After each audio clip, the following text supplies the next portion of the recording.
धन्यवाद। आपने मुझे महामहिम राष्ट्रपति के अभिभाषण पर अपनी बात कहने का मौका दिया। मान्यवर, जब मैं महामहिम राष्ट्रपति जी का अभिभाषण पढ़ रहा था तो मुझे लगा कि इतनी बड़ी बड़ी बातें इस भाषण में सरकार के द्वारा महामहिम जी के माध्यम से कहलवाई गई है जिसका वास्तविकता से कोई लेना देना नहीं है। जमीन पे आप ठीक विपरीत काम करते हैं और जब महामहिम राष्ट्रपति का अभिभाषण करवाते हैं तो आप श्रेष्ठ भारत, एक भारत, सबका साथ, सबका विकास और अमृत महोत्सव की चर्चा करते हैं। माननीय, मैं बड़ी विनम्रता पूर्वक आपके सामने सरकार से पूछना चाहता हूं, आप देश के महापुरुषों को याद कर रहे हैं, बहुत अच्छी बात है, याद कीजिए, लेकिन आजादी के 75वें अमृत महोत्सव में आजादी के 75 वर्ष पूरे होने पर अगर महामहिम राष्ट्रपति के अभिभाषण में गांधी जी की भी चर्चा कर देते तो आपको शर्मिंदा होना पड़ता, आपका सर शर्म से झुक जाता।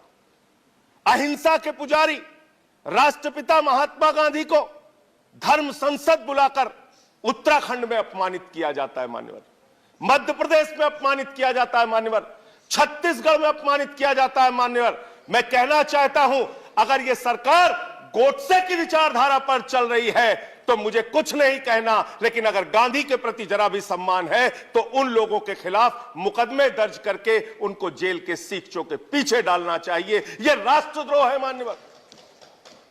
बापू का अपमान हो रहा है। दुनिया के किसी देश में चले जाइए, आप कहते हैं हम भारत से आए, लोग कहते हैं गांधी जी के देश से आए।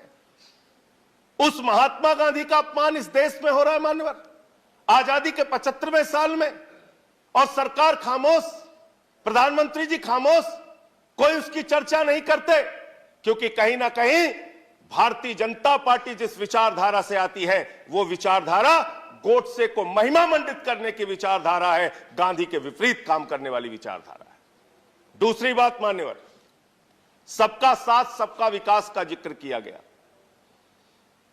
एक तरफ आप सबका साथ सबका विकास का जिक्र करते हैं, दूसरे तरफ आपके नेता उत्तर प्रदेश के मुख्यमंत्री कहते हैं, आदित्यनाथ जी भाषण देते हैं, यूपी का चुनाव 80 और 20 पर होगा, 80 और 20 पर होगा।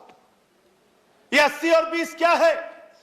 मैं आपसे पूछना चाहता हूं बड़ी विनम्रता पूर्वक, वो कोरोना की महामारी में जो लाखों लोग मारे गए वो 80 में आते हैं कि 20 में आते हैं? वो किसान जो 1 साल तक सड़कों पर बैठा रहा, 750 किसान शहीद हो गए, वो 80 में आते हैं या 20 में आते हैं? वो खुशी दुबे उत्तर प्रदेश की बेटी जो 1.5 साल से जेल में सड़ रही है, वो प्रभात मिश्रा जिसका फर्जी इनकाउंटर हो गया, वो हाथरस की बेटी जिसको रात में 2 बजे जला दिया गया, वो नौजवान जो लाठियों से पीटे जाते हैं मान्यवर, वो 80 में आते हैं या 20 में आते हैं? ये 80 और 20 में हिंदुस्तान को बांटना बंद करो, गरीब बच्चों के फीस पे चर्चा करो, तरक्की पर चर्चा करो।